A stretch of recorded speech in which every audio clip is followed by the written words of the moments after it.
नमस्कार, मैं तुषार वर्मा आपका मेरी चैनल में एक बार फिर स्वागत करता हूं।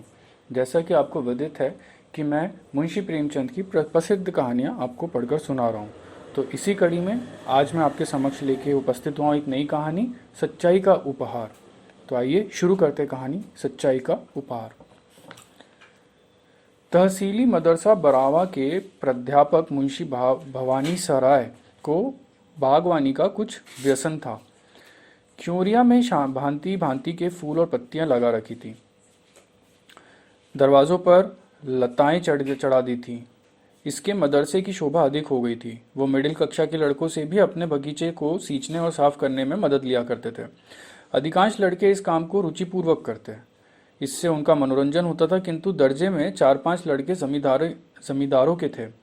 उनमें कुछ ऐसी दुर्जनता थी कि वह यह मनोरंजक कार्य भी उन्हें बेकार प्रतीत होता।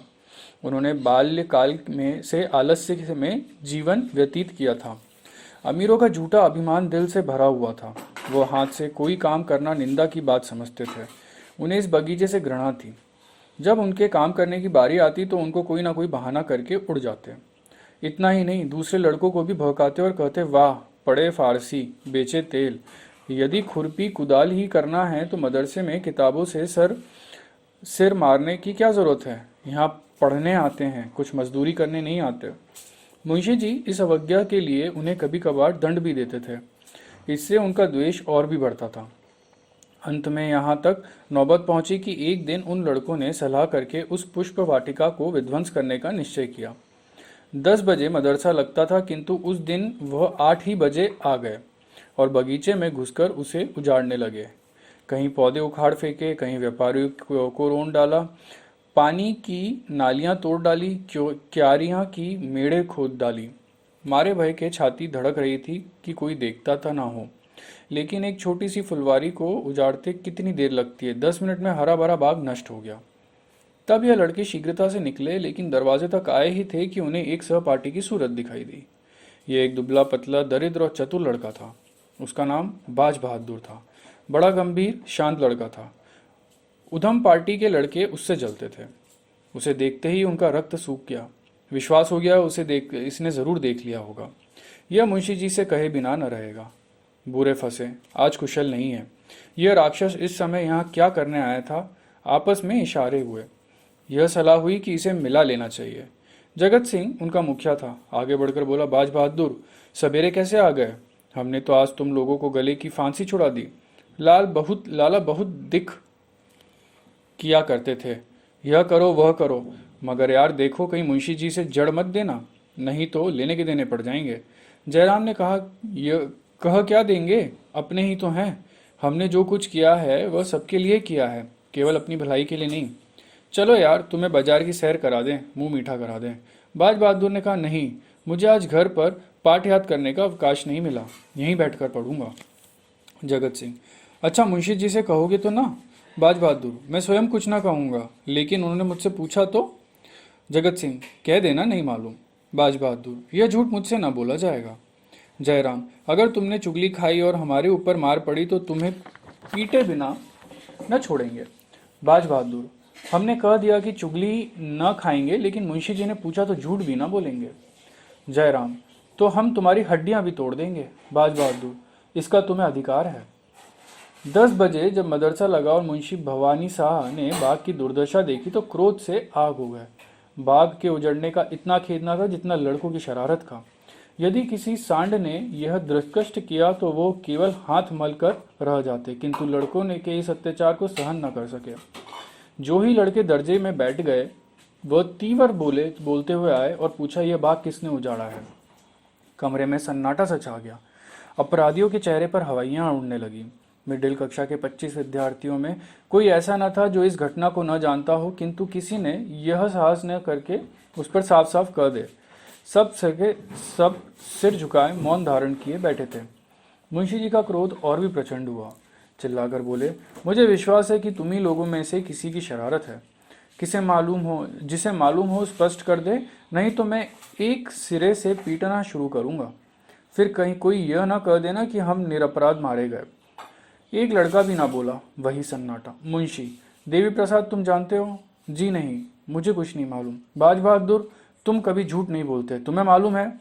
बाज बहादुर खड़ा हो गया।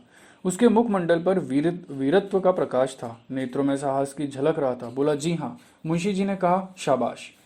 अपराधियों ने बाज बहादुर की ओर रक्त वर्ण आंखों से देखा और मन में कहा, अच्छा। भवानी सराय ने बड़े धैर्यवान मनुष्य थे, यथाशक्ति लड़कों को यातना नहीं देते थे, किंतु ऐसी दुष्टता का दंड देने में वह लेश मात्र भी दया न दिखाते। छड़ी मंगाकर पांचों अपराधियों को 10-10 छड़ियां लगाई, सारे दिन बेंच पर खड़ा रखा और चाल चलन के रजिस्टर में उनका नाम के सामने काले चिन्ह बना दिए। बाज बहादुर से शरारत पार्टी वाले लड़कों यो ही जला करते थे। आज उसकी सच्चाई के कारण उसके खून के प्यासे हो गए। यंत्रणा में सहानुभूति पैदा करने की शक्ति होती है। इस समय दर्जे के अधिकांश लड़के अपराधियों के मित्र हो रहे थे। उनमें षड्यंत्र रचा जाने लगा कि बाज बहादुर की खबर ली जाए, ऐसा मारो कि फिर मदरसे में मुंह न दिखाए। यह हमारे घर की विधि है। दगाबाज बड़ा सच्चे का दुम बना है। आज सच्चाई का हाल मालूम हो जाएगा। बेचारे बाज बहादुर को इस गुप्त लीला का जरा भी खबर न थी। विद्रोही ने उसे अंधकार में रखने का पूरा यत्न किया था। छुट्टी होने के बाद बाज बहादुर घर की तरफ चला। रास्ते में एक अमरूद का बाग था। वहां जगत सिंह और जयराम कई लड़कों के साथ खड़े थे। बाज बहादुर चौंका, समझ गया कि लोग मुझे छेड़ने पर उतारू हैं, किंतु बचने का कोई उपाय न था। कुछ हिचकिचाता हुआ आगे बढ़ा। जगत सिंह बोला, आओ लाला, बहुत राह दिखाई, आओ सच्चाई का इनाम लेते जाओ। बाज बहादुर, रास्ते से हट जाओ, मुझे जाने दो। जयराम, जरा सच्चाई का मजा तो चखते जाइए। बाज बहादुर, मैंने तुमसे कह दिया था कि जब मेरा नाम लेकर पूछेंगे तो मैं बता दूंगा। जयराम, हमने भी तो तुमसे कह दिया था कि तुम्हें इस कार्य का इनाम दिए बिना हम न छोड़ेंगे। यह कहते ही बाज बहादुर की तरफ घूसा तान कर बढ़ा। जगत सिंह ने उसके दोनों हाथ पकड़ने चाहे। जयराम का छोटा भाई शिवराम अमरूद की एक टहनियां लेकर झपटा। शेष लड़के चारों तरफ खड़े होकर तमाशा देखने लगे। यह रिजर्व सेना थी जो आवश्यकता पड़ने पर मित्र दल की सहायता के लिए तैयार थी। बाज बहादुर दुर्बल लड़का था। उसकी मरम्मत करने में वह 3 मजबूत लड़के काफी थे। सब लोग यही समझ रहे थे कि क्षण भर में यह तीनों उसे गिरा लेंगे। बाज बहादुर ने जब देखा कि शत्रुओं ने अस्त्र प्रहार करना शुरू कर दिया है तो उसने कनखनियों से इधर उधर देखा। तब तेजी से झपट कर शिवराम के हाथ से अमरूद की टहनी छीन ली और 2 कदम पीछे टहनी से हटकर ताने हुए खड़ा होकर बोला, तुम मुझे सच्चाई का इनाम या सजा देने वाले कौन होते हो? दोनों ओर से दांव पेच होने लगे। बाज बहादुर था तो कमजोर पर अत्यंत चपल और सतर्क। उस पर सत्य का विश्वास हृदय को और भी बलवान बनाए हुए था। उछल उछल कर वार करता और हटाता रहता, लेकिन अमरूद की टहनी कहाँ तक थाम सकती। जरा देर में उसकी तज्जियां उड़ गई। जब तक वह उसके हाथ में रही तलवार की तरह रही और उसके निकट आने की किसी को हिम्मत न हुई। नित्या होने पर उस पर ठोकरे और घूसों का जवाब देता रहा, मगर अंत में अधिक संख्या में विजय पाई। बाज बहादुर की पसली में शिवराम का एक घूसा मगर अंत से घूसा ऐसा पड़ा कि वह बेहद बेदम होकर गिर पड़ा। आंखें पथरा गई और मूर्छी सी आ गई। शत्रु ने दशा देखी तो उनके हाथों के तोते उड़ गए। समझे इसकी जान निकल गई, बेतहाशा भागे। कोई 10 मिनट के पीछे बाज बहादुर सचेत हुआ। कलेजे पर चोट लग गई, घाव ओछा पड़ा था, 30 पर खड़े होने की शक्ति न थी। साहस करके उठा और लंगड़ाता हुआ घर की ओर चला। उधर वह विजय दल भागते भागते जयराम के मकान पर पहुंचा। रास्ते ही में सारा दल तितर बितर हो गया। इधर से निकला भागा, कोई उधर से। कठिन समस्या में आ पड़ी थी। जयराम के घर तक केवल 3 सुदृढ़ लड़के पहुंचे। वहां पहुंचकर उसकी जान में जान आई। जयराम, कहीं मर ना गया हो, मेरा घूसा बैठ गया था। जगत सिंह, तुम्हें पसली में नहीं मारना था, अगर तितली फट गई होगी तो ना बचेगा। जयराम, यार मैंने जान के थोड़ी मारा था, संयोग सी था।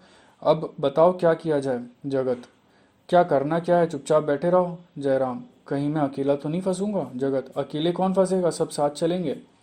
जयराम, अगर बाज बहादुर मरा नहीं है तो उठकर सीधे मुंशी जी के पास जाएगा। जगत, और मुंशी जी कल हम लोग को खाल अवश्य उखड़ेंगे। जयराम, इसलिए मेरी सलाह है कि कल मदरसे जाओ ही नहीं, नाम कटा के दूसरी जगह चले, नहीं तो बीमारी का बहाना करके बैठे रहें। महीने 2 महीने बाद जब मामला ठंडा पड़ जाएगा तो देखा जाएगा। शिवराम, और जो परीक्षा होने वाली है? जयराम, ओहो, इसका तो ख्याल ही न था, एक ही तो महीने में रह गया है। जगत, तुम्हें अब की जरूर वजीफा मिलता। जयराम, हाँ मैंने बहुत परिश्रम किया था। तो फिर? जगत, कुछ नहीं, तरक्की तो हो ही जाएगी, वजीफे से हाथ धोना पड़ेगा। जयराम, बाज बहादुर के हाथ लग जाएगा। जगत, बहुत अच्छा होगा, बेचारे ने मार भी तो खाई है। दूसरे दिन मदरसा लगा। जगत सिंह, जयराम, शिवराम तीनों गायब थे। वली मोहम्मद पैर में पट्टी बांधे आए थे, लेकिन भय के मारे बुरा हाल था। कल के दर्शकगण भी थरथरा रहे थे कि कहीं हम लोगों भी गेहूं के साथ धुन की तरह न पिस जाएं। बाज बहादुर नियमानुसार अपने काम में लगा हुआ था। ऐसा मालूम होता था मानो उसे कल की बातें याद नहीं हैं। किसी ने उससे चर्चा तक नहीं की। हाँ, आज वह अपने स्वभाव के प्रतिकूल कुछ प्रसन्न चित्त देख पड़ता था। विशेषतः कल के योद्धाओं से वह अधिक हिला मिला हुआ था। वह चाहता था कि यह लोग मेरी ओर से निशंक हो जाएं। रात भर की विवेचना के पश्चात उसने यही निश्चय किया था, और जब संध्या समय वह घर चला तो उसने अपनी उदारता का फल मिल चुका था। उसके शत्रु लज्जित थे और उसकी प्रशंसा करते थे। मगर वह तीनों अपराधी दूसरे दिन भी न आए। तीसरे दिन भी उसका अता पता न था। वो घर के मदरसे को चलते लेकर देहात की तरफ निकल जाते। वहां दिन भर किसी वृक्ष के नीचे बैठे रहते अथवा गुल्ली डंडा खेलते। शाम को घर चले आते। उन्होंने यह पता तो लगा ही लिया था कि इस समर के अन्य सभी योद्धागण मदरसे आते हैं और मुंशी जी उनसे कुछ नहीं बोलते, किंतु चित्त में शंका दूर न होती थी। बाज बहादुर ने जरूर कहा होगा, हम लोगों के जाने की देर है, गए और बेभाव की पड़ी। यही सोचकर मदरसे आने का साहस न कर सकते। चौथे दिन प्रातःकाल तीनों अपराधी बैठे सोच रहे थे कि आज किधर चलना चाहिए। इधर इतने में बाज बहादुर आता हुआ दिखाई दिया। इन लोगों को आश्चर्य हुआ, परंतु उसे अपने द्वार पर आते देखकर कुछ आशा बंध गई। यह लोग अभी बोलने भी न पाए कि बाज बहादुर ने कहा, क्यों मित्रों, तुम लोग मदरसा क्यों नहीं आते? 3 दिन में गैर हाजिरी हो रही है। जगत, मदरसे क्यों जाएं, जान भारी पड़ी है, मुंशी जी एक हड्डी भी ना छोड़ेंगे। बाज बहादुर, क्यों? वली मोहम्मद, दुर्गा सभी तो आ जाते हैं, मुंशी जी ने किसी को कुछ नहीं कहा। जयराम, तुमने उन लोगों को छोड़ दिया होगा, लेकिन हमें भला तुम क्या छोड़ोगे? तुमने तो एक एक की 3 जड़ी होगी। बाज, आज मदरसे चलकर इसकी परीक्षा ही कर लो। जगत, यह जहाँ से रहने दीजिए, हमें पिटवाने की चाल है। बाज, तो मैं कहीं भागा तो नहीं जाता? उस दिन की सच्चाई की सजा दी थी, आज झूठ का इनाम दे देना। जयराम, सच कहते हो, तुम शिकायत नहीं की। बाज, शिकायत की कौन बात थी? तुमने मुझे मारा, मैंने तुम्हें मारा। अगर तुम्हारा घूसा ना पड़ता तो तुम लोगों को रण क्षेत्र से भगा कर दम लेता। आपस के झगड़ों की शिकायत करने की मेरी आदत नहीं है। जगत, चलूं तो यार, लेकिन विश्वास नहीं आता तुम हमें झांसा दे रहे हो कि कचुम्बर निकलवा दोगे। बाज, तुम जानते हो झूठ बोलना मेरी बान नहीं है। यह शब्द बाज बहादुर ने ऐसी विश्वासपादक रीति से कहा कि उन लोगों का भ्रम दूर हो गया। बाज बहादुर के चले जाने के पश्चात तीनों देर तक इसी बात पर विवेचना करते रहे। अंत में ये निश्चय हुआ कि आज चलना चाहिए। ठीक 10 बजे मित्र मदरसे पहुंचे, किंतु चित्त में आशंकित थे, चेहरे का रंग उड़ा हुआ था। मुंशी जी कमरे में आए। लड़कों ने खड़े होकर उनका स्वागत किया। उन्होंने तीनों की ओर तीव्र दृष्टि से देखकर केवल इतना कहा, तुम लोग 3 दिन से गैर हाजिर हो। देखो, दर्जे में भी इम्तिहान सवाल हुए हैं और नकल कर लो, फिर पढ़ने में मन लग जाएगा। जब पानी पीने के लिए लड़कों को आधा घंटे का अवकाश मिला तो तीनों मित्र और उनके सहयोगी जमा होकर बातें करने लगे। जयराम, हम तो जान पर खेल कर मदरसे आते थे, मगर बाज बहादुर है बात का धनी। वली मोहम्मद, मुझे तो ऐसा मालूम होता है वो आदमी नहीं देवता है। ये आंखों देखी बात ना होती तो मुझे कभी इस पर विश्वास न होता। जगत, भलमनसी इसे कहते हैं। हमसे बड़ी भूल हुई है कि उसके साथ ऐसा न्याय किया। दुर्गा, चलो उससे क्षमा मांगे। जयराम, हाँ, यह तुमने खूब सूझी, आज ही। जब मदरसे बंद हुए तो दर्जे के सभी लड़के बाज बहादुर के पास आए। जगत सिंह उनका नेता बनकर बोला, भाई साहब, हम सब के सब तुम्हारे अपराधी हैं। तुम्हारे साथ हम लोगों ने तो जो अत्याचार किया है उस पर हमें हृदय से लज्जित है। हमारा अपराध क्षमा करो। तुम सज्जनता की मूर्ति हो, हम लोग उज्जिड्डर, गवार और मूर्ख हैं। हमें अब क्षमा प्रदान करो। बाज बहादुर की आंखों में आंसू भरा है। बोला, मैं पहले भी तुम लोगों को अपना भाई समझता था और अब भी वही समझता हूँ। भाइयों से झगड़े की क्षमा कैसी? सब के सब उसके गले मिले। उसकी चर्चा सारे मदरसे में फैल गई। सारा मदरसा बाज बहादुर की पूजा करने लगा। वह अपने मदरसे का मुखिया, नेता और सिरमौर बन गया। पहले उसे सच्चाई का दंड मिला, अब की सच्चाई का उपहार मिला। आपको ये कहानी कैसी लगी मुझे कमेंट सेक्शन में आकर अपनी राय अवश्य दें। एक नई कहानी लेकर आपके समक्ष फिर उपस्थित होता हूँ। तब तक के लिए धन्यवाद।